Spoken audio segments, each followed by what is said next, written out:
और बीच में है सेंट्रल टावर। अभी हम लोग सेंट्रल टावर के नीचे ही खड़े हैं। टॉप पर रहेगा सिंगल गार्ड, ऊपर से बाउंड्री वॉल वॉच करेगा। उनके अलावा 21 separate security guards day night watch करते थे। हर फ्लोर पे एक गार्ड होता था। आज आउट ऑफ 7 तीन ब्लॉक्स बच गए। 1 है, 7 है, 6 है, बाकी 4 हिस्सा टूट गया। 1941 अंडमान में भूकंप आया था। भूकंप में मेन हिस्सा टूटा, वॉच टावर का टॉप। उसके बाद जेल का मेंटेनेंस नहीं हुआ। फिर आफ्टर इंडिपेंडेंस के बाद काफी साल के बाद 1964 जेल का जो हिस्सा रहने लायक नहीं रहता, खराब हो गया, उसे हटा करके वहां पे हॉस्पिटल बना दिया, जो आज अंडमान का सबसे बड़ा हॉस्पिटल है। गोविंद बल्लभ पंत हॉस्पिटल नाम रखा गया। जब हम जाएंगे टॉप वहां से देखेंगे। अभी हम लोग सेकंड फ्लोर पे चलेंगे, बाकी स्टोरी वहां पर।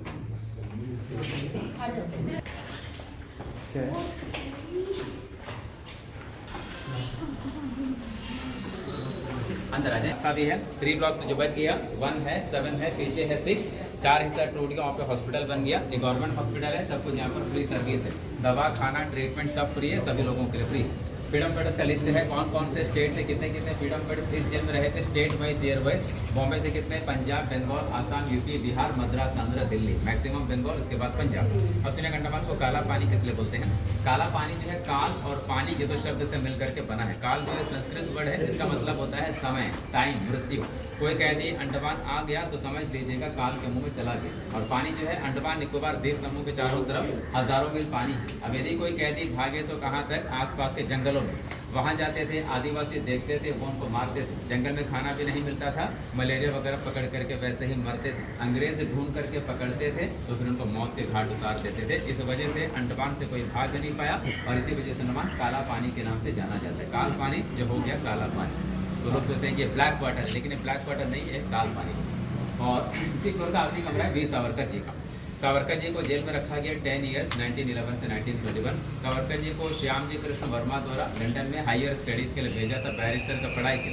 उस समय उनका वहाँ पर मुलाकात हुआ था मदन लाल ढींगरा जी से, जिन्होंने 1 जुलाई 1909 कर्जन वैली का हत्या किया था। उनका साथ देने का इल्ज़ाम भी लगा। पूरा पढ़ने के साथ साथ इंडिया हाउस में काम करने वाले कुक के हाथों से बॉम्ब बनाने का मैनुअल और हथियार वगैरह इंडिया भेजा गया। इस वजह से उनको अरेस्ट किया।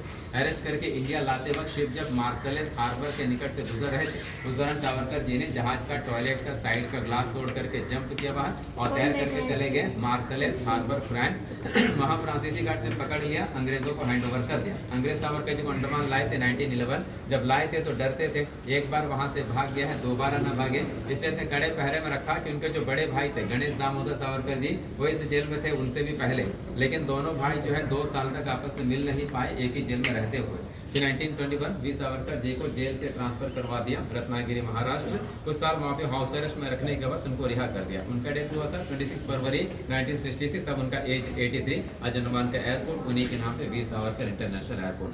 पहले आप लोग कमरा देखेंगे। पहला कमरा है सिक्योरिटी गार्ड का, लास्ट वाला सावरकर जी का, जिनको लास्ट तक जाना जा सकते हैं। उसके बाद टॉप पे जाएंगे, फोटोग्राफी पॉइंट है, वहाँ से समुद्र का नज़ारा दिखाई देगा। सामने छोटा सा आइलैंड देखिएगा, इसका नाम है Netaji Subhash Chandra Bose island, left side में नॉर्थ वे। तो पहले आप लोग ऊपर चढ़ जाएगा, फोटोग्राफी कर लीजिएगा, वापस लौटते समय कमरा देख लीजिएगा, ठीक।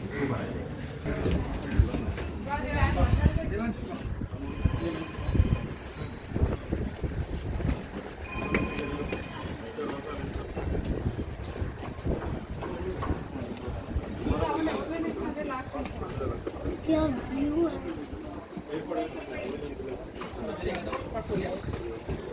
सामने हॉस्टल है, ग्रीन और ब्लॉक है, ये नॉर्थ है।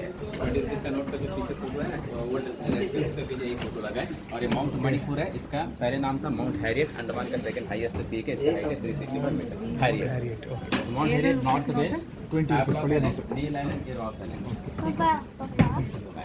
पापा ये अंतर असली जगह लास्ट नहीं बताएंगे, उनको जल्दी आना चाहिए। और बहुत सारे ये सारे नहीं, ये टावर पहले वाला टावर टूट गया से दोबारा बना दिया। और व्हाइट कलर का जो बॉक्स है, पहले का जो लाइट एंड साउंड शो था उसमें दिखाने के लिए बनाया था। पहले का जो लाइट एंड साउंड शो था विजुअली देखने वाला शो नहीं था, लाइट जलता था, स्टोरी चलता था, उसमें आप में एक कैरेक्टर का स्टोरी सुनाने के बाद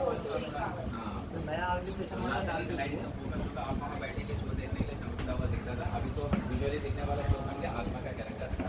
3 मिनट बच गया, 1 बाकी पूरा हॉस्पिटल हो गया। सामने जो छोटा सा आइलैंड है उसी का नाम है नेताजी सुभाष चंद्र बोस आइलैंड। पहले से आइलैंड का नाम रॉस है, सामने बहुत सारी बिल्डिंग बनाए थे, पेरिस ऑफ ईस्ट कहा जाता था, इतना डेवलपमेंट था। अब सब कुछ वहाँ पे खराब हो गया। आज आप लोग जाएंगे वहाँ घूमने, टूटा हुआ बिल्डिंग भी है, कुछ बिल्डिंग को मेंटेन करके रखा है, डियर है, पीकॉक है, देखने को मिलेगी। बहुत दूर में तो आईलैंड है, अभी हल्का सा नजर है, बहुत ध्यान से देखिए, दिखाई देगा। शहीद हैवलॉक, पहले नाम था हैवलॉक नहीं, अभी नाम है शहीद एंड स्वराज। और सबसे लास्ट है नॉर्थ पे, यहाँ लोग जाते हैं पानी के नीचे मरीन लाइफ देखने के लिए, snorkelling, scuba diving, sea walking सब है। और 20 रुपीज़ का जो ओल्ड नोट है रेड कलर का, उसके बैक में जो फोटो लगा वो यही फोटो है। और सामने एक माउंटेन है, इस माउंटेन का पहले नाम था माउंट हैरियट, अब इसका नाम हो गया माउंट मणिपुर। अंडमान का सेकंड हाईएस्ट पीक है, इसका हाइट है 365 मीटर सी लेवल से। और पहला है saddle peak north Andaman degree, उसका हाइट है 752 मीटर। और जेल कांग्रेस ने टोटली बंद कर दिया जनवरी 1938। सेकेंड वर्ल्ड वार से पहले जेल बंद कर दिया, सारे फ्रीडम फाइटर को ब्रिटिश ने वापस मेनलैंड भेज दिया, काला पानी का सजा खत्म हो गया 1938 जनवरी। उसके बाद सेकेंड वर्ल्ड वार शुरू हो गया 1939 और अंडमान में जापानीज आ गए 23 मार्च 1942। जब जापानीज अंडमान में आ गए, सारे अंग्रेज अंडमान छोड़ करके भी चले गए, तो एक तरह से अंडमान भी फ्री हो गया, क्योंकि जापानियों के साथ में थे Indian national army, Subhash ji के फौज। लेकिन जापानी लोगों का जो टॉर्चर था वो अंग्रेजों से ज़्यादा हो गया। जो 1858 में जिन प्रिजनर को अंडमान भेजा था, उनको तो अंडमान में सेटल कर दिया। अब उनके जो जनरेशन थे उनमें कुछ पढ़े लिखे लोग थे, INA के मेंबर थे, इंडियन इंडिपेंडेंट लीग के मेंबर थे। अब जापानीज क्या सोचते थे, इनमें से कुछ लोग अंग्रेजों के साथ मिले हुए या उनके लिए जासूसी कर रहे हैं। तो जासूसी के केस में बहुत फ्रीडम फाइटर को जेल में बंद किया, खूब टॉर्चर किया और बहुतों को जेल से बाहर ले जाकर गोलियों से भून भी दिया। उसी के बीच नेताजी सुभाष चंद्र बोस जी अंडमान आए थे। नेताजी INA के सुप्रीम कमांडर थे, इंडियन नेशनल आर्मी। तो उनका जो 3 दिन का विजिट था, दिसंबर 29, 30, 31, 1943। तो 38 दिसंबर 1943 सुभाष जी ने सेलुलर जेल का विजिट भी किया था। और यहाँ से लौटने के बाद लगभग 500 मीटर की दूरी पर सामने है जिमखाना ग्राउंड, पास में अंडमान क्लब भी है, वहीं पे देश का पहला तिरंगा झंडा उन्होंने फहराया था। और अंडमान निकोबार द्वीप समूह को 2 नाम दिया, अंडमान का नाम रखा शहीद द्वीप, निकोबार का स्वराज द्वीप। आज यही दोनों नाम प्रधानमंत्री मोदी जी ने आकर के नीम और हैवलॉक का नाम अभी बदल दिया। फिर 1 जनवरी 1940 को सुभाष जी अंडमान से वापस लौट गए। फिर सेकेंड वर्ल्ड वार का एंड 1945, ब्रिटिशर्स का जो रॉयल एयरफोर्स है उन लोगों ने अंडमान में जापानियों के ऊपर बहुत सारे बॉम्ब गिरा दिए, जिसके बाद जापानी भी सरेंडर हो गए। 45 में जापानीज भी लौट गए, उसके बाद 1.5 साल अंग्रेज रहे, इंडिपेंडेंस हो गया 1947, तब अंडमान से अंग्रेज वापस लौट गए। अभी लोग फोटोग्राफी कीजिएगा, लौटते वक्त कमरा भी देख सकते हैं, सावरकर जी का सब कमरा सब सेम ही है। सावरकर जी के कमरे में एक बेड है, एक कंबल है, 2 बर्तन रखा, खाना खाने का प्लेट, पीने का पानी का पॉट, मॉडल के रूप में रखा, उनका तस्वीर लगा है। फोटोग्राफी करके नीचे मैं भी नहीं रुकूंगा, चल ले। चलो कैसे रूम में रखते थे फ्रीडम फाइटर, छोटा सा दरवाजा होता है। वही इधर से क्या बाप रे, वो हवा नहीं, कुछ नहीं। वो ब्रोकन। ये क्या है, लॉक ऐसा होता था क्या? हाँ वो लॉक है। चलो अच्छा देख, तो यहाँ तक पापा, तो मेरे सन का फोटो खींच लो।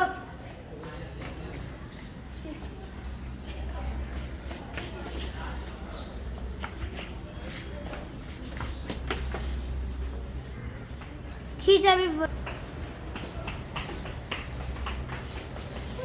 ओए वही गिरता पक्का।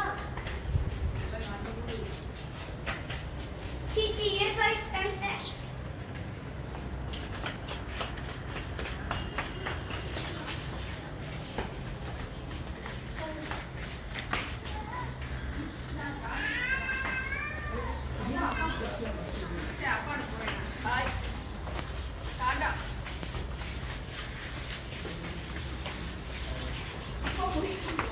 स्केट करके जा रहा हूँ।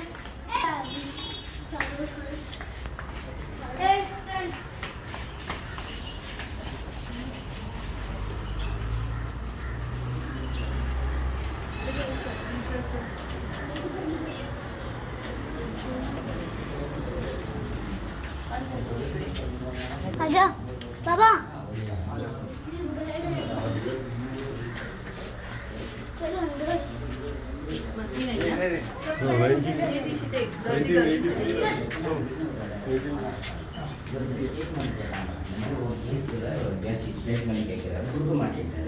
அதோட மறுபடியும் ரத்னாகிரின்னு ஒரு இடம் अच्छा ऐसे करना तो इधर ही ஒரு 15 வருஷம் இங்கே ஒரு 10 வருஷம் 20 வருஷம் ரிலீஸ் பண்ணாங்க சார். இந்த அண்ணா சிறைச்சாலை இருந்தவங்களே அதிகமாக இருந்தது தான். 10 வருஷம் அங்கே ஒரு 27 வருஷம் மேக்ஸிமம் 25 வருஷம் தான் பனிஷ்மெண்ட்.